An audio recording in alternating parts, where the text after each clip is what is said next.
Morning in. Started at 7 o'clock. I'm going to call the public safety meeting on Tuesday, June 17th, 2025 to order. Roll call, please. Cameron. Here. Randy. Here. Candace. Here. Tammy. Kevin is excused.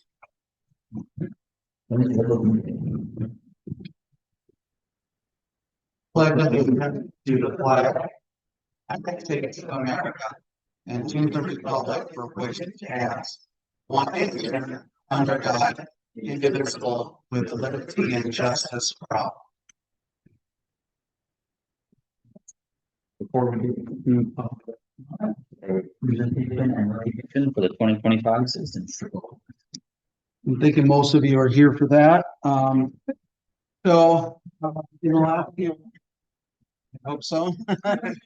In the last few years, we've recognized citizens in our community that showcase contributions to our community service type contributions. So this year, we've awarded 2 citizenship awards, and they say the same thing, but it's for Katrina McKee and Travis Hack.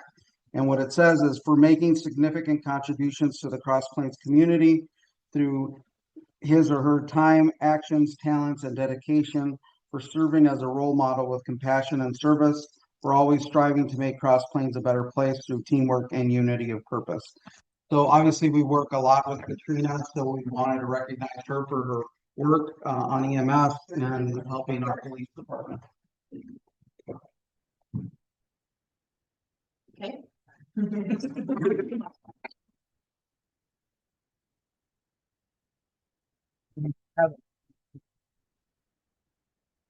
Travis helps us a lot with, he's obviously part of the Piggly Wiggly, but he also is instrumental in a lot of our events, especially National Night Out, and helps us with just helping us organize that portion of volunteering time. So. Is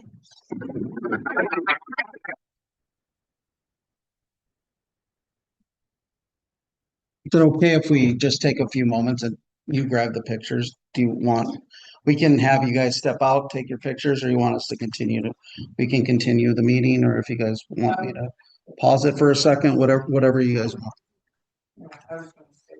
Okay. All right.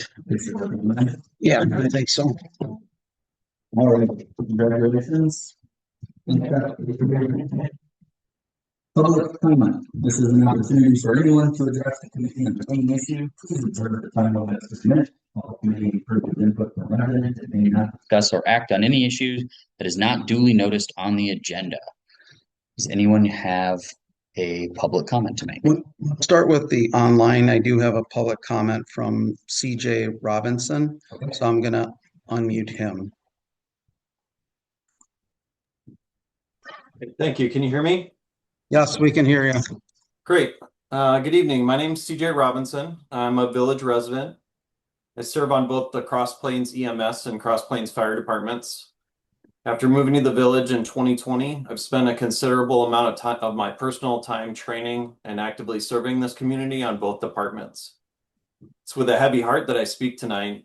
The village's proposal to take over EMS services is deeply concerning, not just to me personally, but for what it represents. It's a breakdown in collaboration and a move that could damage the very fabric of our emergency response network.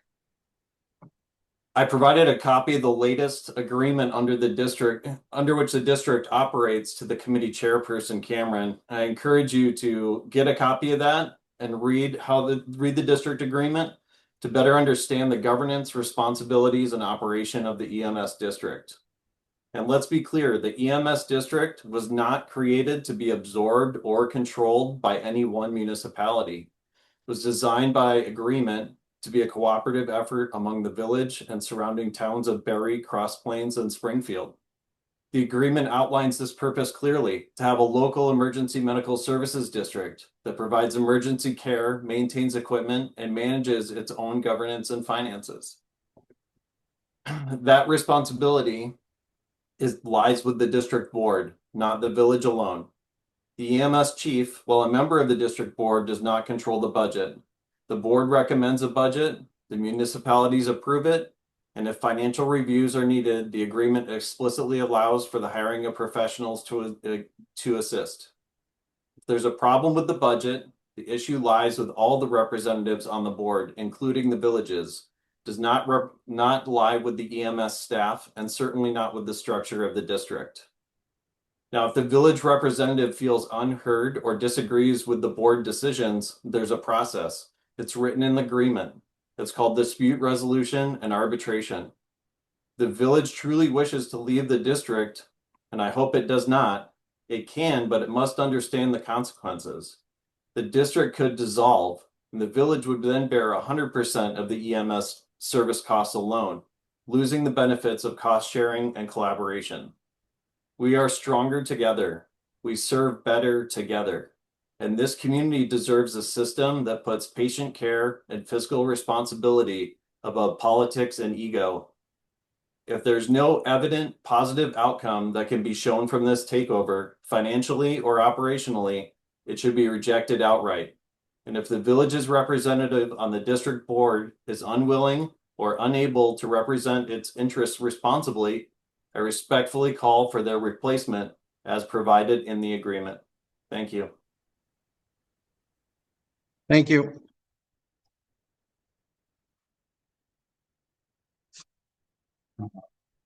Any other public comment? Okay, thank you again, TJ. Right.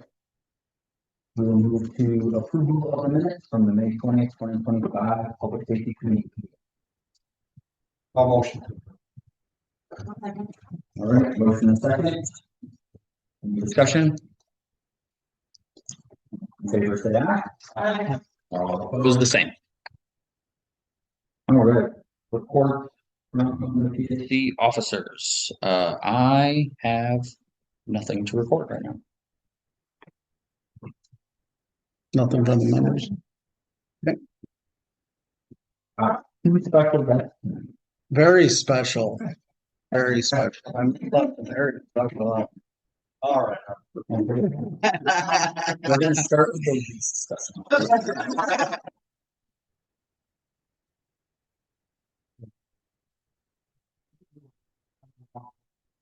Starting off with, thank you to the members of this committee, and was all the village committees, to talk about a couple of things. But the thing I want to thank you for serving. I'm a very big backer and supporter of committees. I think they make local government much better, more efficient, and just stronger all around. So, while it says on the agenda, the responsibilities and stuff, I'm really here to try to get committees to the next level. I think our committees are kind of siloed right now. You guys do your thing, the planning commission does theirs, finance does theirs, Park and Rec. And what I'd like to do is get more inner working of committees. I think there's things that go across a number of committees. I'll give you some examples of that. You know, Planning Commission is working on a new comprehensive plan. And there's parts of that maybe this committee wants to look at and make recommendations to the plan under certain categories. There's 9 chapters, so not all of them are relevant to public safety, but I think there's some that could be. So that would be one example. You heard from earlier speaker, finance is putting together EMS report that should be referred to you for your, it would be your August meeting. It would be going to the board in July. So that would be another one. Obviously, that's very important. Your department will be also finances. The original report and the analysis. The second phase is to so your committees, citizens, and So that's a big one coming. Obviously, the other thing coming down is the new village hall police station. Would be, I think, helpful for this committee to give the chief and his staff any extra work, and once that starts rolling, we're hoping to get construction documents by August. But again, that goes across a number of committees instead of just getting the look from finance or just services and to get everybody's input. So when you do topics too, if you think there's an area that maybe another committee should look at to get input, you can easily have that referred to that committee. That's one of your actions you can do. The other thing is on finance, I just appointed someone who prior to retirement was a grant writer for. So if there's something that you have an interest in a program or something like that that you think might be beneficial to the village, and you think it might be a good what we ask is just give us ideas where the grant would be and kind of an outline of what you're looking for, and then she would be willing to take it from there and actually fill the application out and send it in. So we have that expertise now on finance. The last thing is talking about getting more. I'd like to see the committees a little bit more. If you can't find things that and that I can see as you know, we get reported that the calls for service go up every year.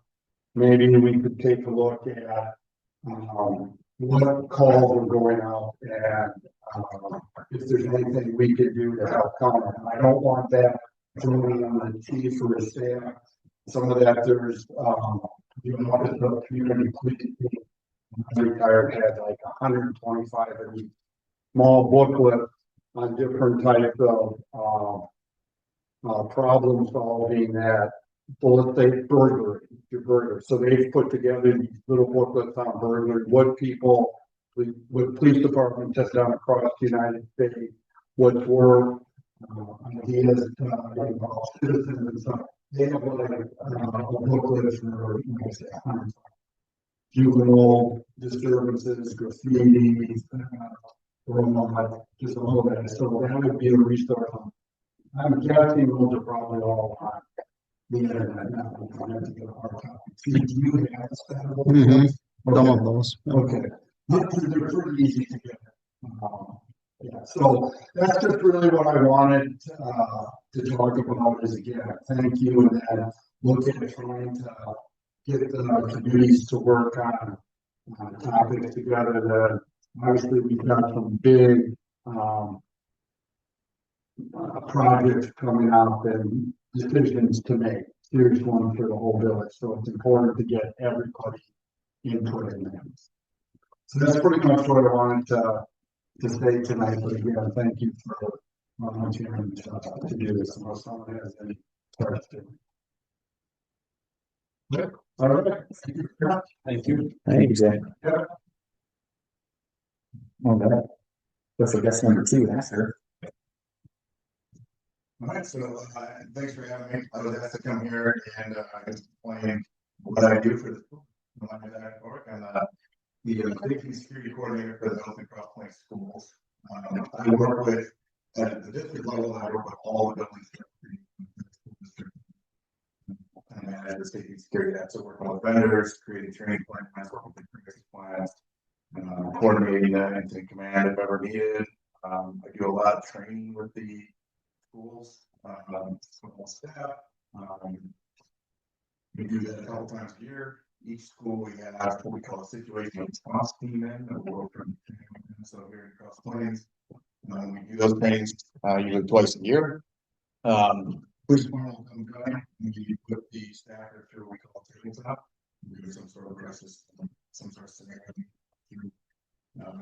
And then a lot of it's training based and I work with vendors to make sure that we have the right, best things that we can get for keeping the kids safe. I'm glad I got the school, school resource officers, so police department. Sheriff, and a small, with the city assets, we go to school over there. And we're getting, and making sure we're doing the latest and greatest. To keep our kids safe. This is a new position. It's only been around for a while. I've only been here for 1 year. But I'm excited about making sure that our schools are as safe as they possibly can be. So, any other questions? No, I don't think so. I invited to ask her, I mean, a long time ago when the incident during one more, thank you. But just getting settled in at that point. And so I think, if I'm not mistaken, that's this is kind of now we've got them. And I think, I don't know if the community had questions or PSC members had questions. Yeah, it was just to get, I think Kevin Engline would have had some questions, but he unfortunately is not here. No, I think just getting to have a name to a face and so. If you're employed by the district. Yeah. No law enforcement, no military. So it's security. The schools. And you are wonky. 15 years. 7 years on our.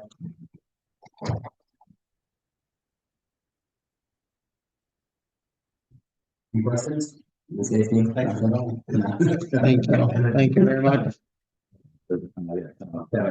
I'll have Kevin if he has questions. No,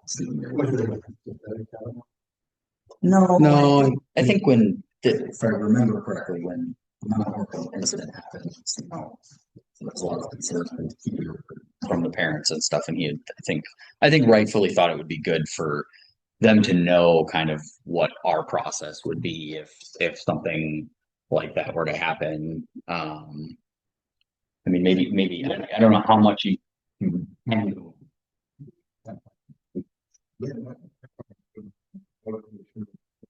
So, in this book, we use what we would call the standard, the crisis response protocols.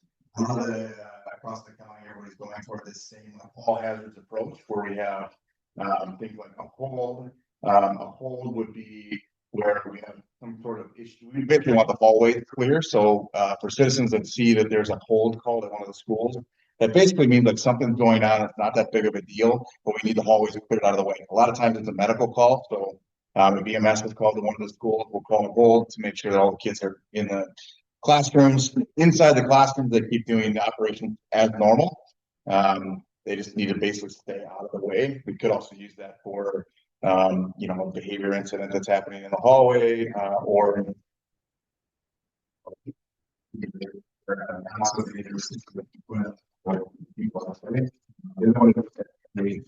so secure is something that's going outside the building. It's not impacted our building. Impact our building, for example, would be something like a police situation nearby, a place that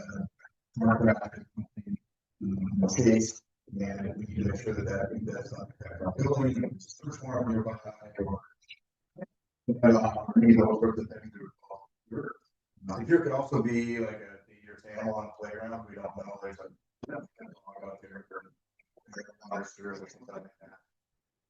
I say that a lot because that has happened. And obviously, there's a bear running around town. We don't want kids outside on the playground. And then build some super control as well. Actually, architecturally determined positions within the school for the kids to go to and staff to go to. We're there for that.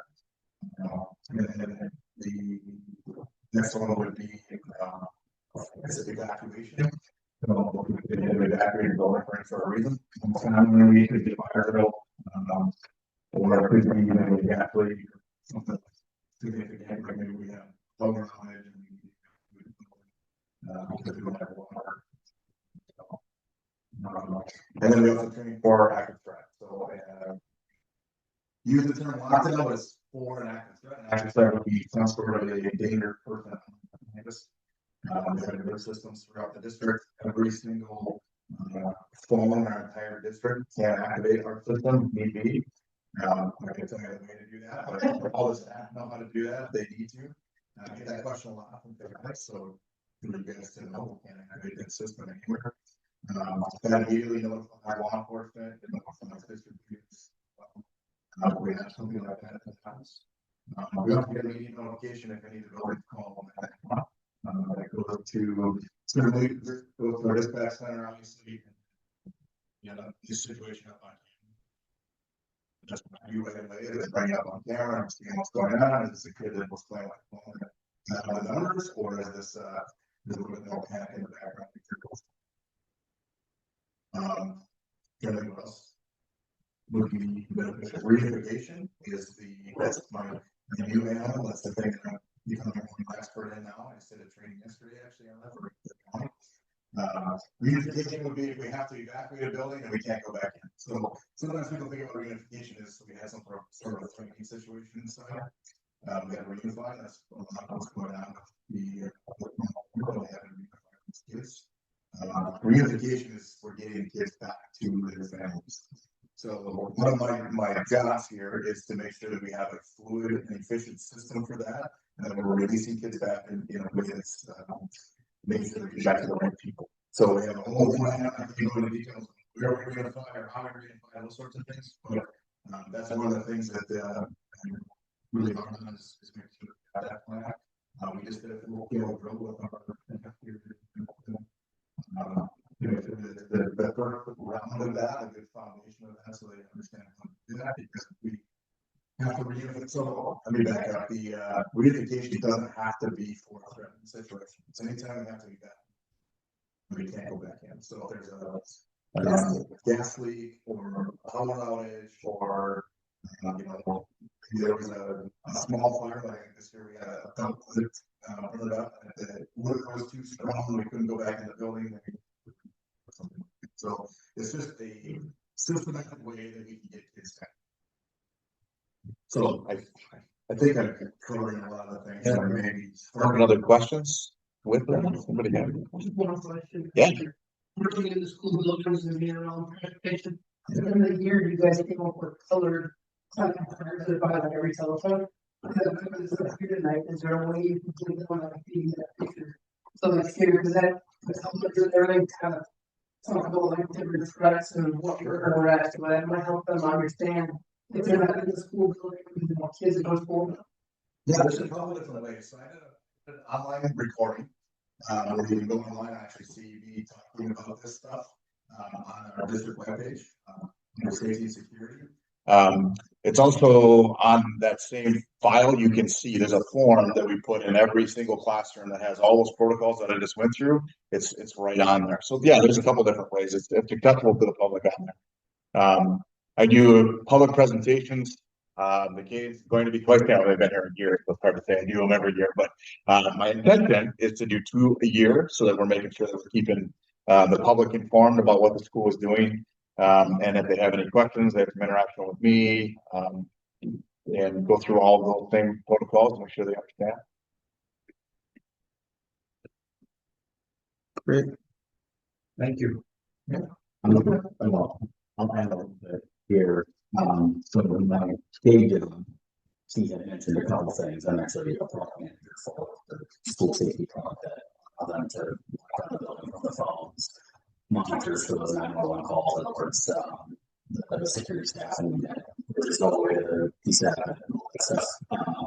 The product that I work on is installed in 20% of schools in the United States. So I can tell you from my conversations with Asher, from my conversations with Tony, and their protocols and what they're doing and how they're handling the safety of the children and stuff is just like leaps and bounds ahead of the vast majority of the United States, at least all of the other schools that have been facing so I just, Ash is a little bit area, but I think can tell when I talking to him, how the cross planes using your product versus the other 20% of schools in the United States and how they're using it. Way ahead. And so I just feel very good about Sunday in the school district and all that stuff. So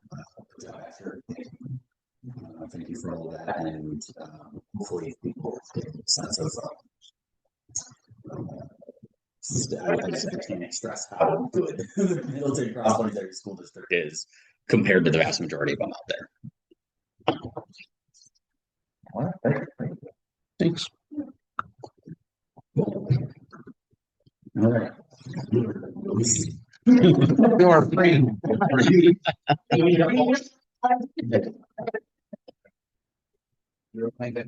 Take care. Reports of first responders. Yes, chief. I'm going to have Steve on the commission, and I committee suggested to the table for you this particular student. I committee will be getting a presentation at our next month. And over it's still happening. And I heard to give you a perspective on potential change. The common theme from the finance committee is that there will be cost savings that the village of Crawford State is 58% of the EMS bill only gets one vote. It is true that the village of Crawford pays 58% of the EMS, but they also use 58% of the EMS. The difference from the finance committee suggests that you have three choices. The village takes over the EMS, we contract out for EMS service that my recommendation. Or you go to Middleton or Lucky. And every time they nights that across Nigeria EMS service we have 50 members strong, and we are wondering why you're trying to fix the system that's not broken. There are major consequences that follow each of the finance committee suggestions, all of which lead to the demand of your current secondary aims. What I'm asking you tonight is to listen to the finance committee's proposal when it is given to you. And as I'm chief, then I can look at my seats and I'm giving you tonight and see how this will destroy the amazing service you currently do. I don't want to know how to speak to the people that serve. And I'm happy to answer your calls. Letters. I'll be shut up. I'll check your house in my office. Whatever. People are money by the email budget. So.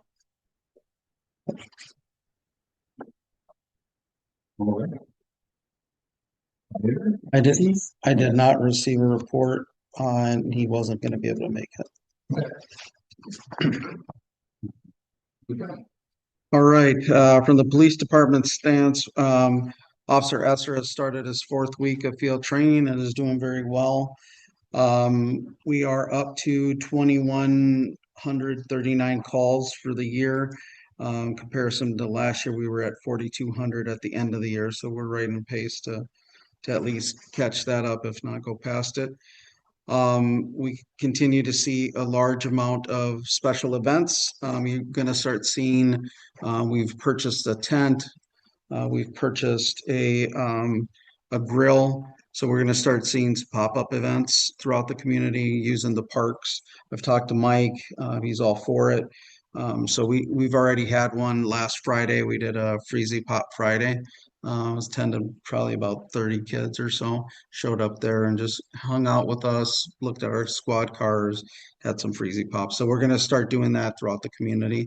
Not only Freezy Pops, but other things. It's also an opportunity to gauge with the parents and provide them, different resources and things like that. The department has in-service training every month. I know I've talked to you about this, but the next 4 months have been scheduled. So in August, we'll be having ground defense. We're going to be working on ground defense, partnering with 608 Jiu-Jitsu. So hopefully they don't hurt us. But they're going to show us some stuff. Just a lot of officers get knocked down and then they have a hard time getting back up with all the equipment and stuff. So they're going to show us some techniques on how to spring back to our feet. Spring's a little bit sleep, especially with me.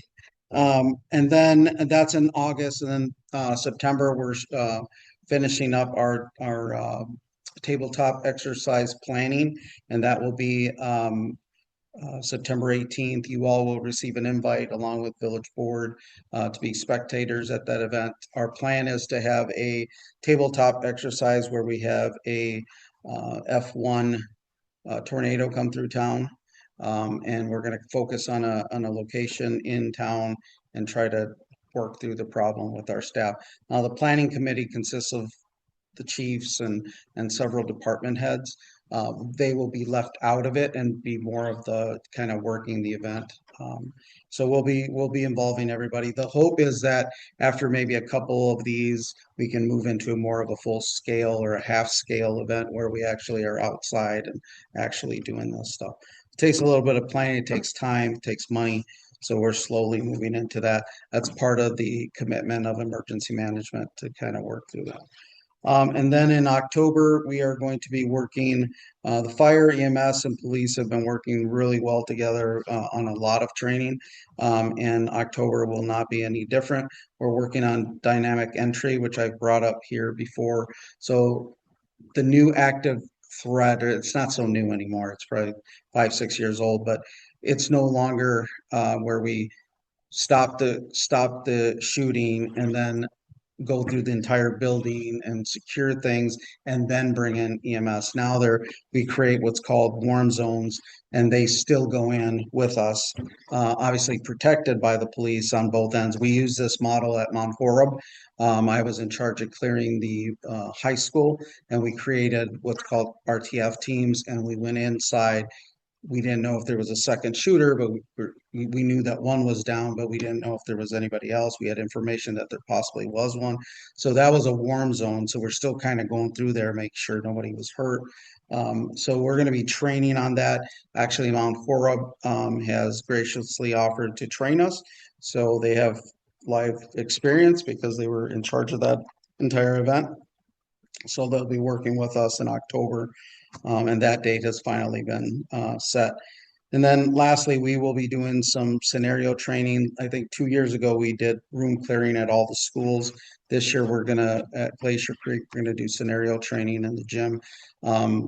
More focusing on a live event that might happen in the gym and all the difficulties that surround, a gymnasium and all the doors and things like that. So our department will be working on that.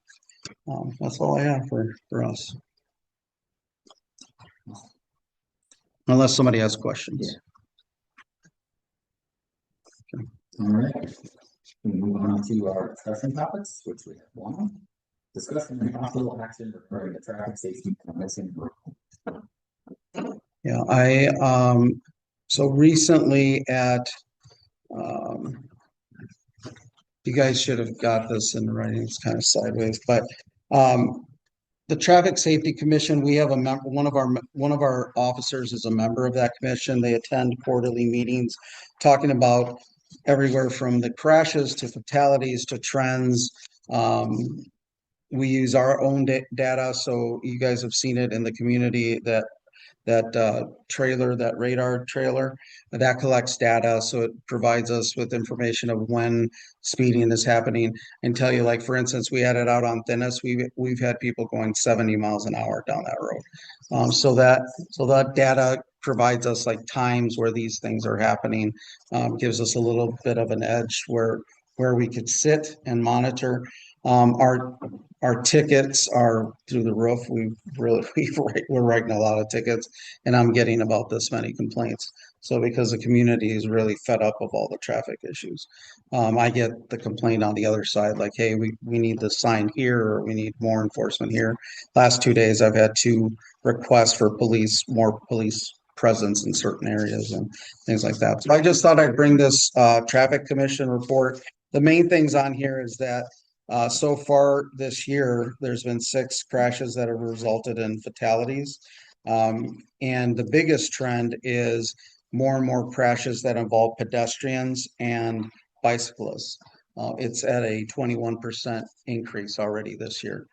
That's a problem because our highway is crossed a lot. So in the next couple of weeks, you're going to see some deployments from our staff. I'm going to be bringing in staff to work just the crosswalks and try to work on that event because the last thing we want is somebody hit on Highway 14. So we're gonna be working that. People do normally use, that yellow flashing beacon, and they do help, but some people don't use them. And we have the red flag program. Again, some people use them, some people don't. So we're trying to find as much resources to combat this problem as much as possible. So I just thought I'd just bring this stuff to you, share it with you. I thought it was important for me to share. And also when we start working these activities, these deployments, you're going to hear about them in the community, just like our village board. So that way you'll at least be educated on why we're doing, because most people can understand why our police officers were looking for traffic, but why is it that we're specifically focusing on pedestrian? And this is why we have statistics that say that there's a big increase in crashes involving our pedestrians and bicyclists in the county. So questions? Sorry, this is sideways. I don't know. But you guys should have got that all in the packet. I appreciated the information. Yes, I don't recall spending these last year. Is it? No, we didn't. Yeah, I didn't share them last year. Okay. Does anyone have any action they would like to take? Sure, you can. I just looked it in there. Yeah, sure.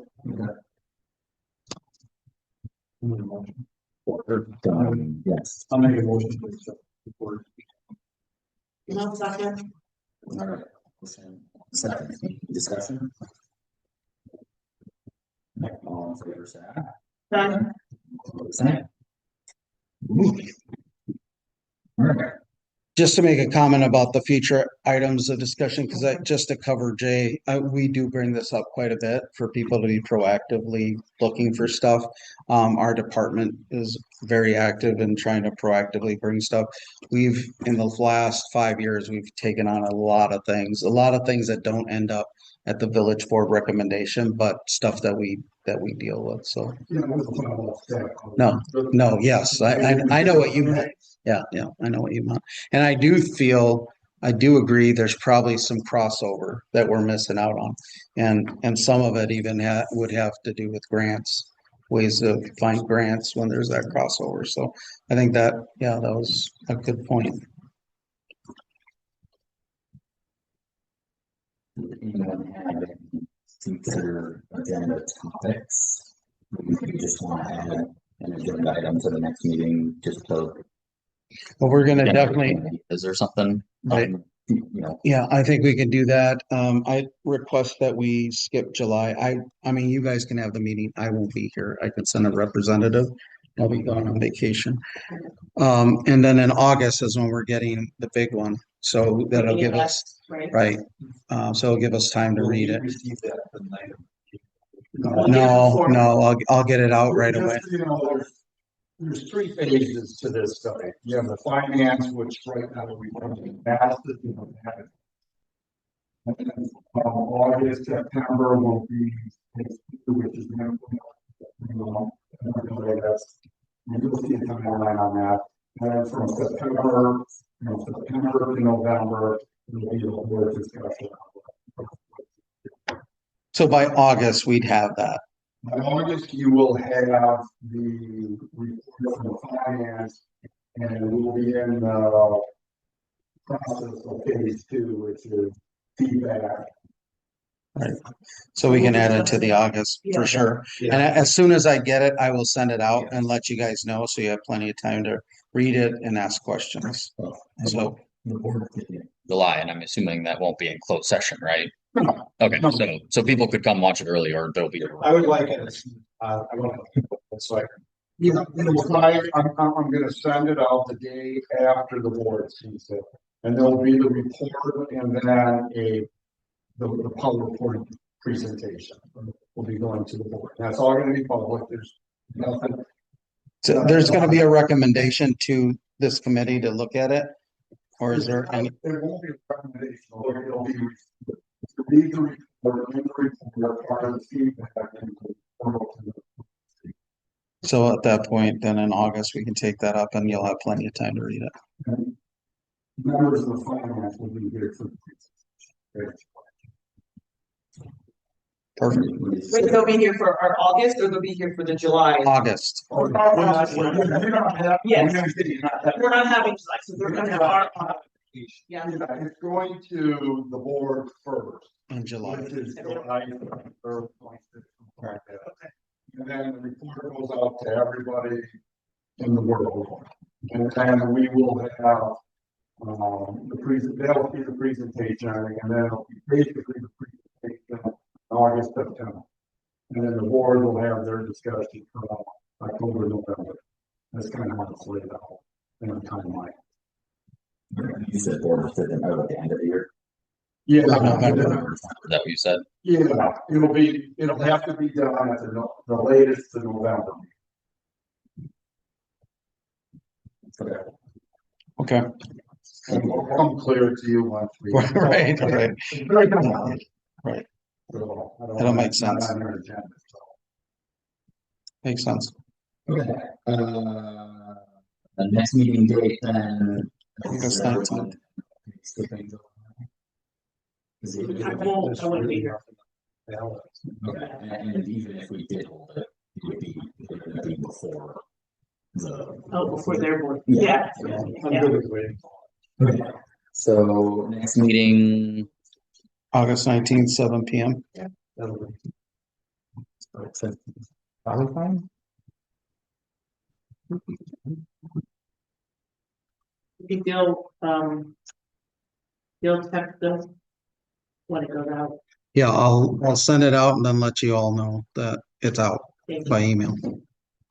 Okay, August 19th looks good for me, so. I Okay. think we can schedule that. Yeah. Awesome. Motion to adjourn. I'm gonna be adjourned. No second? Discuss it. All in favor, say aye. Aye. All opposed, the same. So moved. We're done. Thank you, folks. Thank you very much.